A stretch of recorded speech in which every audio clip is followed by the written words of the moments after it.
Hello. स्वागत है आप सभी का GKRWA स्टडी पर।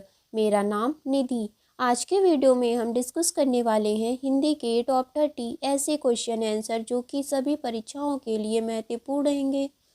तो आप लोग वीडियो को शुरू से अंत तक ज़रूर देखिएगा और 30 में से कितने क्वेश्चन का आंसर आप सही कर पा रहे हैं अपना स्कोर हमें कमेंट बॉक्स में ज़रूर बताइएगा। तो चलिए अब हम शुरू करते हैं फर्स्ट क्वेश्चन से। दरवाजे पर कोई खड़ा है, इसमें सर्वनाम का कौन सा भेद है? बताइए क्वेश्चन नंबर 1 का राइट आंसर क्या होगा? अनिश्चयवाचक सर्वनाम। दरवाजे पर कोई खड़ा है, इस वाक्य में अनिश्चयवाचक सर्वनाम है क्योंकि यहाँ पर कोई आया है। यहाँ पर निश्चित नहीं है कि दरवाजे पर कौन है, इसीलिए यहाँ पर अनिश्चयवाचक सर्वनाम होगा। श्वास की मात्रा के आधार पर व्यंजन के कितने भेद हैं? बताइए श्वास की मात्रा के आधार पर व्यंजन के कितने भेद हैं? 2। महाप्राण और अल्पप्राण ये दोनों श्वास की मात्रा के आधार पर व्यंजन के भेद हैं। राम को कौन नहीं जानता, इसमें सर्वनाम का कौन सा भेद है? प्रश्नवाचक सर्वनाम है। राम को कौन नहीं जानता, इसमें प्रश्नवाचक सर्वनाम है क्योंकि यहाँ पर कौन कौन या तो क्यों आए तो वहाँ पर प्रश्नवाचक सर्वनाम होता है। हिंदी वर्णमाला में संयुक्त व्यंजन की संख्या कितनी है? बताइए हिंदी वर्णमाला में संयुक्त व्यंजन की संख्या कितनी है? 4। हिंदी वर्णमाला में संयुक्त व्यंजन की संख्या 4 है। छ, त्र, ज्ञ और स्र है। विशेषण के कितने भेद हैं? बताइए विशेषण के कितने भेद हैं? 4 भेद। विशेषण के 4 भेद हैं। गुणवाचक विशेषण, परिमाणवाचक विशेषण, संख्यावाचक विशेषण और चौथा है संकेतवाचक विशेषण। इनमें से कौन संख्यावाचक विशेषण का उदाहरण है? बताइए क्वेश्चन नंबर 6 का राइट आंसर क्या होगा? 1 और 2 गुना ये दोनों संख्यावाचक विशेषण है क्योंकि यहाँ पर गिनती है। निम्न में कौन सी भाषा संस्कृत भाषा की अपभ्रंश है? बताइए कौन सी भाषा संस्कृत भाषा की अपभ्रंश है? पाली। पाली भाषा संस्कृत भाषा की अपभ्रंश है। वह बड़ा भोला है, यह शब्द किसका उदाहरण है? बताइए वह बड़ा भोला है, यह शब्द किसका उदाहरण है? प्रविशेषण का। वह बड़ा भोला है, यह प्रविशेषण का उदाहरण है। सीता नाच रही है, यह शब्द किसका उदाहरण है? बताइए सीता नाच रही है, यह शब्द किसका उदाहरण है? क्रिया का। सीता नाच रही है, यह क्रिया का उदाहरण है। आलस्य शब्द का विशेषण क्या होगा? बताइए इसका राइट आंसर क्या है? आलसी। आलस्य शब्द का विशेषण आलसी है। उपर्युक्त पंक्तियां दिनकर की कविता से ली गई है। बताइए उपर्युक्त का शुद्ध रूप क्या होगा? ऑप्शन सी इसका राइट आंसर है। ऑप्शन सी उपर्युक्त का शुद्ध रूप है। तो चलिए अब हम नेक्स्ट क्वेश्चन को देखते हैं। वह इन सब तथ्यों से अनभिज्ञ है। बताइए अनभिज्ञ का शुद्ध रूप क्या है? ऑप्शन डी इसका राइट आंसर होगा। ऑप्शन डी अनभिज्ञ का शुद्ध रूप है। हरिश्चंद्र में प्रयुक्त संधि का क्या नाम है? बताइए हरिश्चंद्र में कौन सी संधि है? विसर्ग संधि।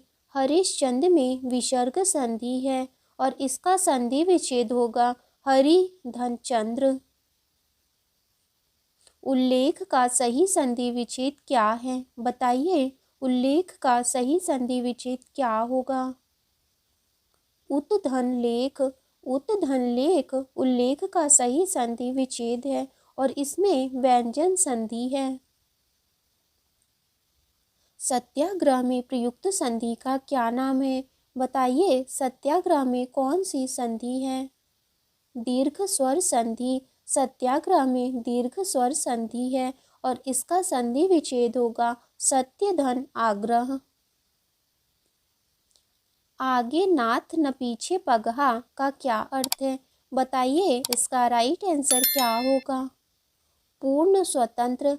आगे नाथ न पीछे पगहा, इसका अर्थ है पूर्ण स्वतंत्र, या तो आप कह सकते हैं घर का अकेला होना। बिल्ली को पहले ही दिन मारना चाहिए, इसका क्या अर्थ है? ऑप्शन ए इसका राइट आंसर होगा। बिल्ली को पहले ही दिन मारना चाहिए, इसका अर्थ है भय का शमन शुरू में ही कर देना चाहिए। एक तो करेला दूजे नीम चढ़ा का क्या अर्थ है? बताइए एक तो करेला दूजे नीम चढ़ा, इसका क्या अर्थ है?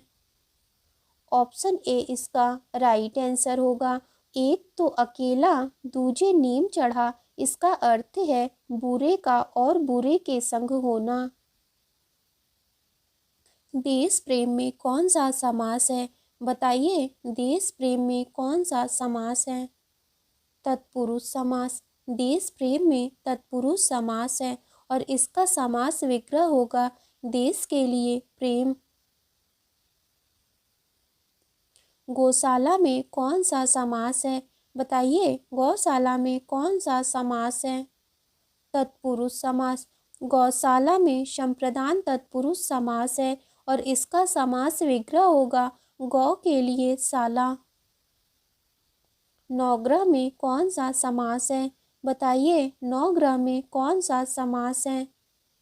द्विगु समास। नवग्रह में द्विगु समास है और इसका समास विग्रह होगा नौ ग्रहों का समूह। आजन्म शब्द डैश का उदाहरण है? बताइए आजन्म शब्द किसका उदाहरण है? अव्ययी भाव समास का। आजन्म शब्द अव्ययी भाव समास का उदाहरण है और इसका समास विग्रह होगा जन्म से लेकर। स्टेशन किस भाषा का शब्द है? बताइए स्टेशन किस भाषा का शब्द है? अंग्रेजी भाषा का। स्टेशन अंग्रेजी भाषा का शब्द है।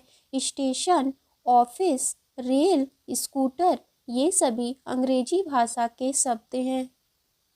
रेलगाड़ी शब्द किसका उदाहरण है? बताइए रेलगाड़ी शब्द किसका उदाहरण है? संकर शब्द है। रेलगाड़ी संकर शब्द है।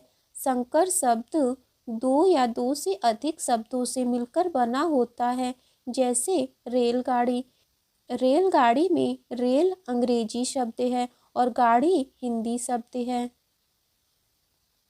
वानर का तद्भव रूप क्या है? बताइए इसका राइट आंसर क्या होगा? ऑप्शन बी इसका राइट आंसर है। वानर एक तत्सम शब्द है, इसका तद्भव होगा बंदर। कमल किस प्रकार का शब्द है? बताइए कमल किस प्रकार का शब्द है? रूढ़ शब्द है। कमल रूढ़ शब्द है। जिसका खंड ना किया जा सके वह रूढ़ शब्द होता है, जैसे कि कमल, जलज। दशानन किस प्रकार का शब्द है? बताइए दशानन किस प्रकार का शब्द है? योग रूढ़ है। दशानन योग रूढ़ शब्द है। निम्न में से कौन सा शब्द तुर्की भाषा का है? बताइए इनमें से कौन सा शब्द तुर्की भाषा का शब्द है? कैंची। कैंची तुर्की भाषा का शब्द है। कैंची, चाकू, कूली, बीबी ये सभी तुर्की भाषा के शब्द हैं। निम्न में से तत्सम शब्द का चयन कीजिए। बताइए इनमें से कौन सा शब्द तत्सम है? वर्षा। वर्षा तत्सम शब्द है, इसका तद्भव होगा बारिश। इंद्र का पर्यायवाची शब्द क्या है? बताइए इंद्र का पर्यायवाची शब्द क्या होगा? मधवा। इंद्र का पर्यायवाची शब्द मधवा है और इंद्र के अन्य पर्यायवाची शब्द शूरपति, देवराज, महेंद्र और पुरंदर है। युधिष्ठिर में कौन सा समास है? यह आपका टेस्ट क्वेश्चन होगा। इसका आंसर आपको कमेंट बॉक्स में ज़रूर बताना है। तो आज की वीडियो आपकी यहीं तक थी। वीडियो अच्छी लगी हो तो लाइक करें, शेयर करें। अगर आप चैनल पे नए हैं तो चैनल को ज़रूर सब्सक्राइब करें।